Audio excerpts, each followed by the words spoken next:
the CEO and publisher of The Goodman Project, which is an online media company, and she's been talking about the future of media. Please warm welcome for Lisa.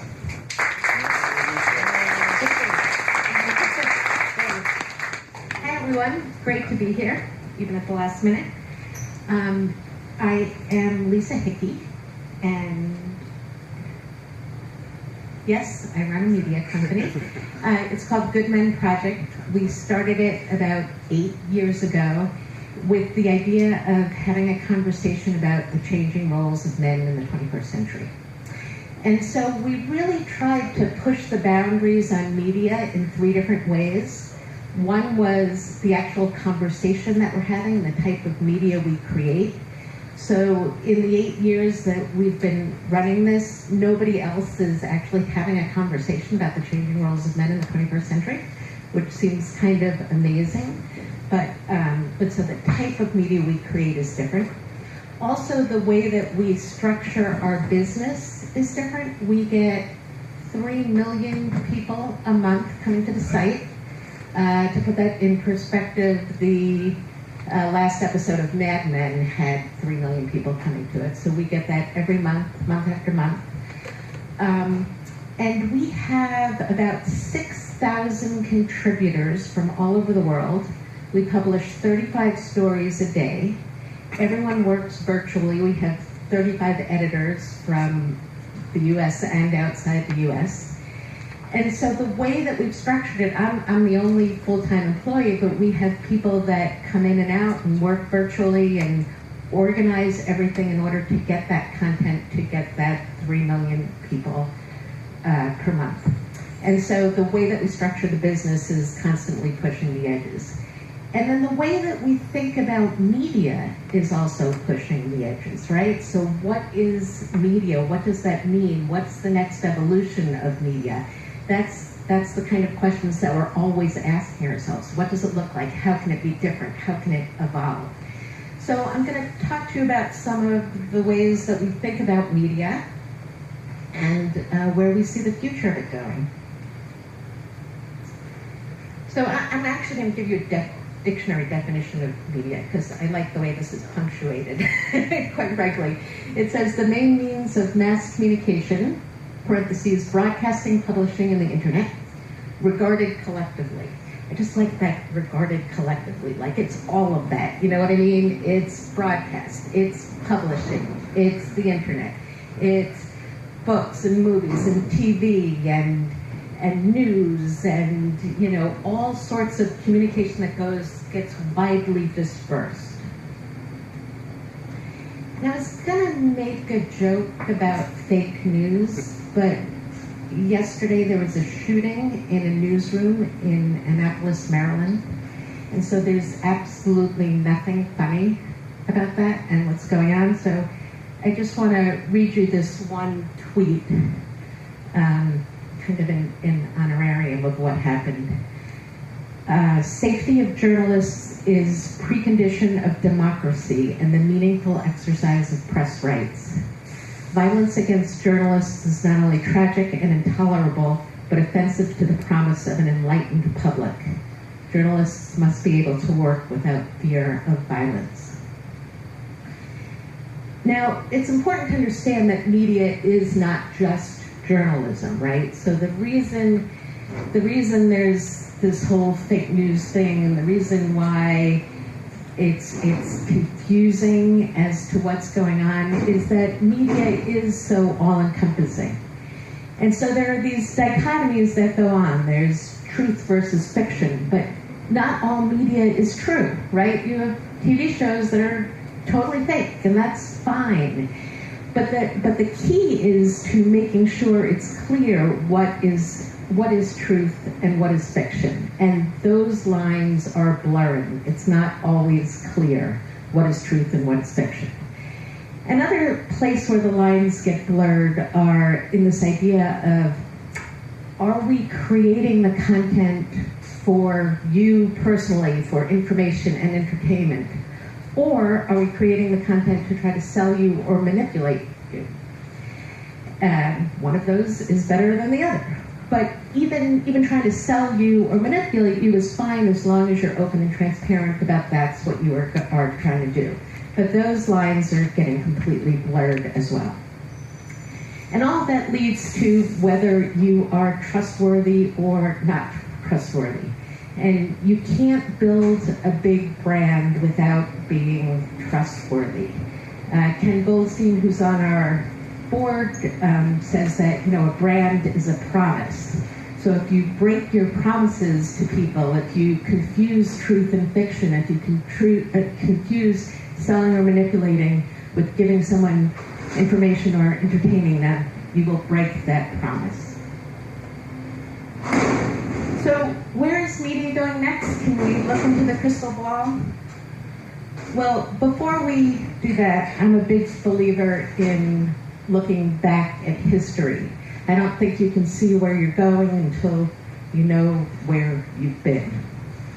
So let's just run through a history of media really, really quickly. So media started out with things that you read, right? The first book was in 1455, the first newspaper soon after in 1605, and it became a part of people's identity, right? A gentleman was defined as well-read, like that was an important piece of them. So being well-read was important to being able to get along in the world. So media immediately influenced people in very deep and profound ways. Then there was radio, and in some ways radio was a step backwards. So instead of written material, it was spoken. It was back to storytelling. It was back to talking to people. It was just that it was broadcast all over the place. The first radio broadcast was in 1920. It was for an election, and the thought was, well, they could get information out quicker than a newspaper. So that was radio's first motto, was quicker than a newspaper. Then along comes television very soon after, 1928. When I was growing up, it was affectionately called the boob tube because the thought was that you became stupider when watching it. That was also where the first time somebody said, "Honey, will you stop staring at that screen?" came along. If you thought that was just from phones, you haven't lived through the birth of TV. Fun fact, the first coast-to-coast color television broadcast was the Tournament of Roses Parade right here in Pasadena, California in 1954. So at that point, media became something that you consumed, right? You weren't just well-read, you actually consumed it. And to me, it's not a surprise that the rise of consumerism heralded the rise of media consumption. So, time out for commercial interruption. Let's talk about advertising for a minute, because media wouldn't exist with some way of monetizing it. And that way of monetizing it is usually through advertising. And this is going to seem really obvious, but I think it's important for when we do get into the where is media going in the future. It's sort of an important point to understand that advertising has always tried to mimic the media in which it's placed. So you have a newspaper, right? You remember a newspaper, a big rectangular piece of paper that has headlines and copy. And then the advertisement is a smaller rectangular box that has a headline and copy. It's even the same terminology that's used. You have a TV show where you have, this musical little button comes on, and then you have characters acting out inane scenarios, and then it ends with credits and another musical button. And then you have a TV commercial that's like a little mini that, it starts out with a little musical thing. You have a couple of characters that are some inane situation. They're trying to sell you something, and ends with a musical button and a logo. So the advertising mimics the media that it's placed in. So one of the interesting things that happened when the internet became media is what does advertising look like when it's mimicking the internet, right? And the thing where advertising really came into its stride was not just when you were searching for things, but when advertising was searching for you. So the advertising that kind of seems to follow you around, it's finding you. And that was where advertising on the internet really said, okay, let's mimic what's happening on the internet and let's use that to our advantage. So back to our timeline. Blogs came out in 1997, podcasting in 2004. Podcasting was first called audio blogging, something I didn't know until I was asked to do this speech 24 hours in advance. So look it up. And then remember when media became something you shared, right? So there was, Facebook first introduced the share button in 2006. The dark ages. And that was when the term the sharing economy was coined. So we have media being things you read, media being things that you consumed, media being things that you shared. But that's all history now. So what is next? So I have 5 trends that I kind of see from having been in this for so long and thinking about it and thinking what is happening all over in all different phases of growth and development of the world, quite frankly. Artificial intelligence, right? I think artificial intelligence will make media less creative, but for a very, very short time. So how many people remember when PowerPoint first came out? Like, I'm laughing because I'm using PowerPoint and I'm about to make fun of it, right? So when PowerPoint first came out, people jumped on it. It's like, oh my God, a productivity saver, I can do these great presentations. And the presentations were horrendous. Like, they were worse than somebody just standing up there talking. They were worse than what we used to do in advertising, which was have these big black boards where we printed out things on color printers, pasted them on boards, stood up in front of a client with these unwieldy blackboards. PowerPoint was worse than that. But eventually, you got to collaborate with PowerPoint. People got to understand what it could do. It got to understand what the potential was. The developers did it better. And I kind of see artificial intelligence as that too. Like right now, artificial intelligence is already being used to write stories on its own. They can spit out a story about a sports event that sounds like somebody actually wrote it. But I think there's going to be this lull, and then there's going to be a boom to creativity because people are going to learn to actually collaborate with artificial intelligence. And I don't think people are you guys who are all tech savvy probably understand how that would work. But I think that the ordinary people who are going to be able to use it to become more creative because it'll save time up front. So I spent a few hours putting together this presentation because I got asked to do this at the last minute. But imagine if I was just able to grab bits and pieces of presentations I had done before, synthesize them into a coherent narrative, use artificial intelligence to help me do that. Have artificial intelligence fact-check things for me in real time.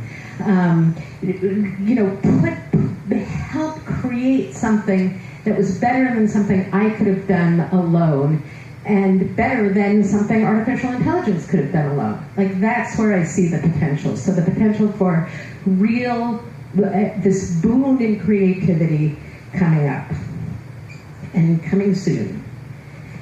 Okay, I'm going to talk for a minute about blockchain, but I'm a little nervous because I hear people ask really hard questions in this group when you mention that word. So I almost took it out at the last minute. But I do think blockchain is going to be used to make business models for media more stable. I think it's going to help immediately with ownerships and rights managements and royalty. And I think that the disruptive part is going to be that it will fuel participation in media. And that's kind of the next trend that I'm going to talk about, so I'll add in the blockchain bit to that. So I really think that media will become more participatory. We bill ourselves as a participatory media company because we really think that this is where the future is. But imagine all the media you see now. So it used to be that, there was this omnipresent media, and they threw things at you. They gave you things that you read or you consumed, or they gave you information or entertainment. Now imagine you're actually a part of all that. Imagine there's entertainment, but you're in that entertainment. Imagine you're creating the news, not just reading it. Imagine you're really participating in media day to day. Now, we've been practicing this with social media, right? People have been writing things and posting pictures and creating art and sharing things and getting opinions. So we've had a long time of actually practicing that. But now, if you layer in blockchain and you give people a way to monetize those little bits and pieces of media, and you layer in artificial intelligence, and you have ways of combining those blocks of media, and then you give people ways of getting paid for those little bits of creations of media that they create. So you create something, you always have ownership of it. That's one of the promises of blockchain, right? So now you can imagine, I think one of the trends of the world is always have more revenue streams. No matter how many revenue streams you have, you bring in a few more. And so I see that this participation in media is going to be a way for everyone to have additional revenue streams based on art that they create. Art actually creates empathy, so I'm hoping that eventually the idea of more people participating in media will lead to more empathy in the world, which is kind of a nice, positive, optimistic way of thinking about it. The other thing is that if you're in media, if you're really participating in it, it's no longer fake, right? Because it's about you.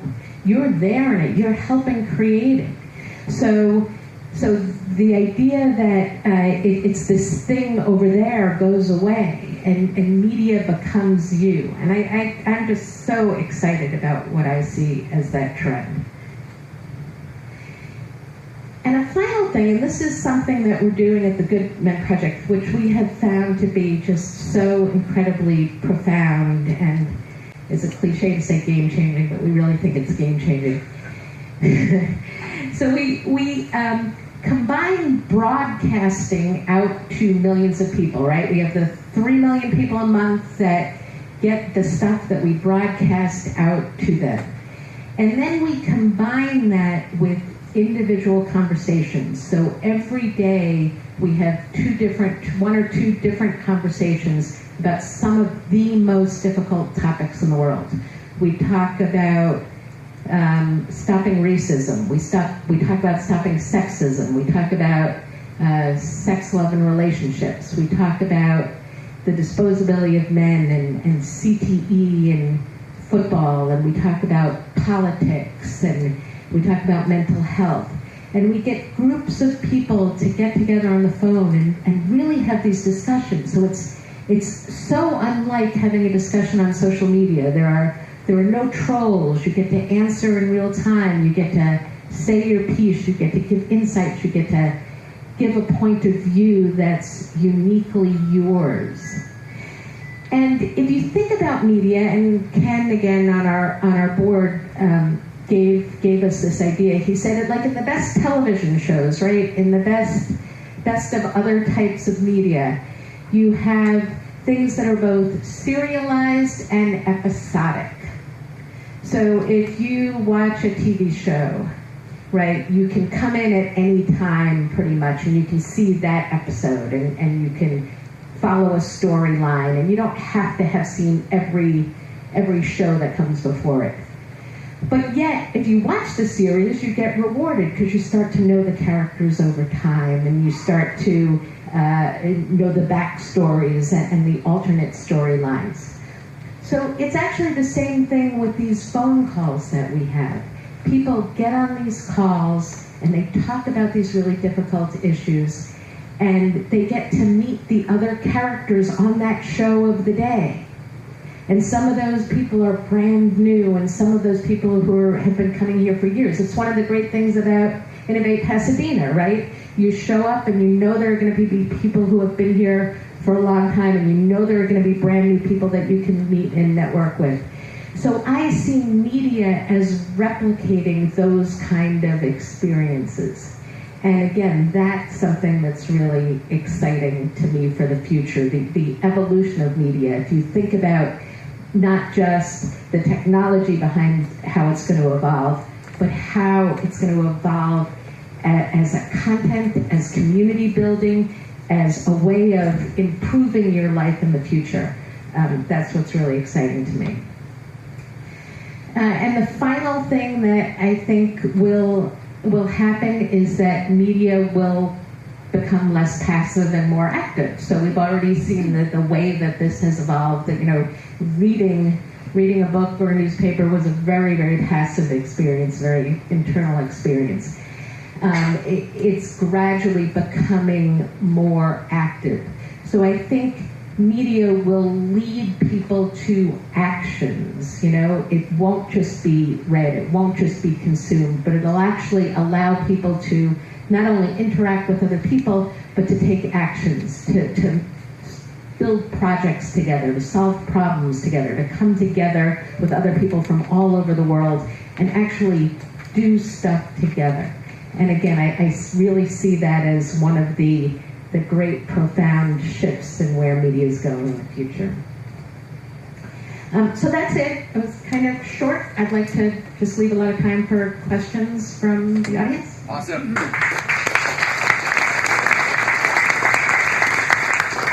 Lisa, thank you so much for sharing your perspective. I know that was a probably pieced together presentation in 24 hours. You nailed it. It was really awesome. I really appreciate the history and also some local history there. I had no idea that Pasadena was like the original gangster in terms of first color production TV. So that's really awesome. And also the future trends of where media is going and how blockchain technology and AI technology are gonna play into that. So it's really just interesting to see where it's been and where it's going, and hopefully we can stay on top of those trends and use them to our advantage. So we're going to open up to Q&A now. If you have a question, raise your hand. John will walk around with the mic. We're going to save comments and storytelling afterwards. Lisa, will you be hanging out with us a little bit for that? Sure. Okay, cool. So if you have a story that you'd like to share, let's save it for offline. Thanks. Hi, Lisa. Thank you very much. That was a wonderful talk, and it brings me back. I haven't been here in a while, but it brings me right back into the heart of things here. I noticed that you said that participatory. To me, it's from your description, it's the key new buzzword in participatory media. In the media world, participatory is now the thing you're looking for. Yeah. So my question would be, can you name 2 or 3 techniques, approaches, strategies you might have to bring into participation an order of magnitude or 2 more people who are currently not tech savvy or not particularly keyed in to the whole contributing to media idea? Sure. Is this working? Yeah. You hear me? Okay. Sure. So there's that's an interesting question. We've been doing this participatory media thing for quite some time now, and we really bring people along the path. So the way that we usually start with people is to just have them write something. And again, that's why I said social media has been practiced for this. Like, everyone has written something on social media, gotten reactions to it, knows how it resonates with people. So just using words, again, think of the history of media. It started with things that were written and then read. So start at the beginning, write something, participate in that way, see how people respond to that, and then use it to make a more interactive type of content. But start with the written word. That's usually where we start. Another way to think about it, another way to participate is thinking about if you can earn money from doing it. If it can become a revenue stream, or if it can become a way to build your own business, if it can become a way to get your name out there. And to not think of that as like the advertisement piece of it, but to think of it as the content piece of it. What can you say that people are going to find so interesting that they want to work with you? I used to say when you're looking for a job, don't be the person out there looking for a job, be the person doing something interesting. So if you're doing something interesting, you can create media around what you're doing, and you can find a place where you can use that to help you monetize whatever it is you're doing. Yes. So I talked to Jimmy Wells, the Wikipedia founder, 2 weeks ago. He started a platform called Wiki Tribune, which is exactly what you try to do here. Combine the professional journalists and the volunteers to create the contents. After 1 year practice, there's a surprise to him is not enough volunteer participants into it. They probably have the best platform and technology. And they also have a lot of very broad, deep topics as you talk about it. So can you share with us what's your success ingredient and how that can duplicate into scale? So in terms of our success, it's been a long road and a hard battle, but I'm happy to say we've been profitable for the past 5 years, ongoingly profitable. And so we're not a volunteer organization, we are a for-profit company. And getting to that profitability was really important, and that's a large part of the reason why we've been able to continue the success. And that's part of building a business that actually thinks about the business structure differently. You know, if we had hundreds of paid employees right from the beginning and had to pay all those salaries, I wouldn't be standing here telling this story. So thinking about ways in which you can actually build a real stable business. And Ken Goldstein, when he joined our board, he immediately, that was like day one, okay, we're gonna build a stable business now, today. And he's really been instrumental in helping us do that. So I think the success comes from the real dedication to having a good, solid business model. And then once you have that, you can really look at how to push the boundaries of what is media, what is content, what are you talking about, where is the future going. So hopefully that answers your question.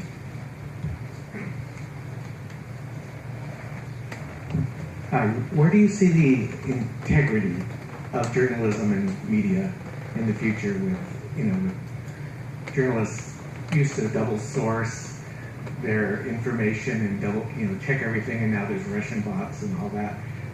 How do you see the integrity?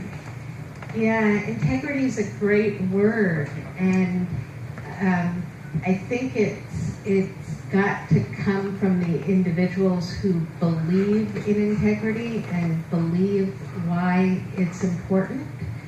The systems right now don't lend themselves to it. It's hard to, so it gets back to that business model question. It's hard, it's difficult to have a business model that's able to pay for all that sourcing, all that fact checking, all those checks and balances.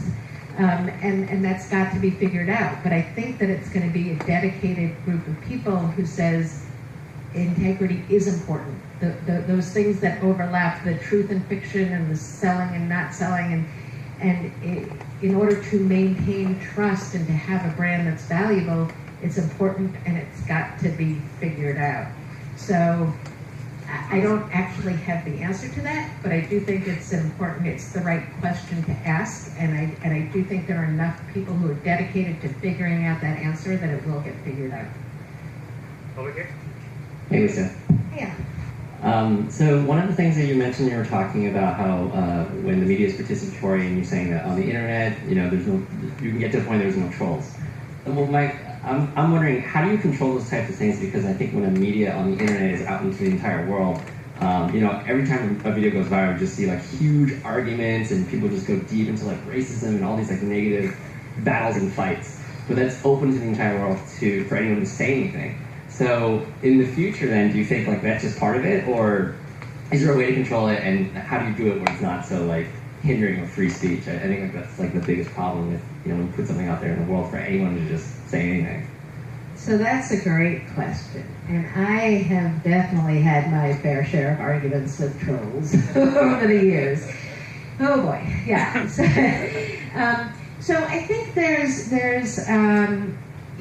you know, free speech is important, but you can also control what people say on your own platform. So one of the ways we got rid of trolls was charging them to comment. It was like, oh, as soon as we asked people to pay money to make comments, they all went away. A lot of them went away. And the other thing is that when you get one of the interesting things about the way that trolls work, and when I say a troll, it's somebody who's coming in with the intention of disrupting the conversation, the intention of derailing it, not necessarily arguing in good faith, but the intention of causing harm. That's what I see a troll is. So when you build up a big enough base of people who are not trolls, who are having a conversation, who are having a really important conversation, and you set the ground rules, and you say, no, this is how it's going to work, and if you're derailing the conversation, you're out of here. Sorry, you can go talk over there. You can have all the free speech you want in a place where people want you to talk. But I really think that setting those rules, and I do think, you know, having some sort of paywall or having some sort of, you know, you have to really want to be in this conversation in order to begin it. And so I think that's helpful too. So we're all about anti-troll proofing our business. Hey, Lisa, could you give people a little bit of information on how they can get involved in our community or just visit and consume some of this content? And then secondarily, one thing I'd just like you to mention before we wrap up, talk a little bit about how we've been involved in the Me Too movement. Oh, sure. Thanks, Ken. Those are great board member questions. The board. Tell them about the business. So we would love people to participate. And, you know, there are people from across campus, from Innovate Pasadena, who have written for us, who have been involved in the conversation. My email is up there. Please email me, ask how you can get involved. I can send you a link to our submissions portal, which will tell you everything you know about how to contribute. You could become a paying member, and then you can comment or join in some of these conversations, which are so important. We're really open to lots of different ways to participate. So if you want to contribute content, we have a whole lot of ways you can do that. If you want to be a member and join in the calls and participate at a real consumer level, you can do that.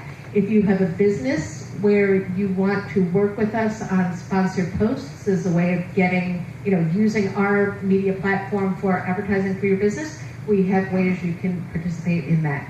So absolutely email me and I will get back to everyone.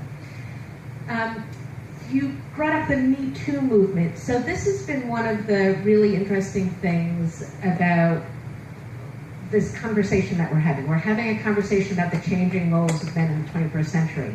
And it's like 8 years ago, what did that mean? Well, that meant, you know, how are fathers becoming more engaged? How are they actively looking to not be the dad that their own father was?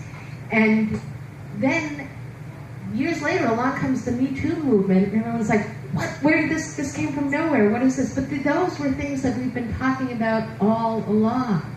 So what's interesting is that we have a lot of men on our site who are not afraid to talk about the Me Too movement and what it means and what the implications are for the world. And there are a lot of guys out there who aren't part of us who are scared of those things. It's a scary time to feel like, maybe it's some witch hunt or what did I do in the past that someone's gonna catch me for. So what's interesting is that other mainstream media companies, CNN, USA Today, Washington Post, several others, all see us as the leaders in this conversation. Like when they need a quote on how are men getting involved in the Me Too movement, we're the first person they call. I was just involved in a documentary film that's called Nevertheless, that's coming out next year, that's talking about this. I'm going to be speaking at on Yom Kippur at a Jewish synagogue about getting men as allies in the Me Too movement. So again, that's a case where we're taking what's happening in the world and really pushing the boundaries of what does it mean and how do I participate in this in a way that's safe and makes sense and actually makes the world a better place.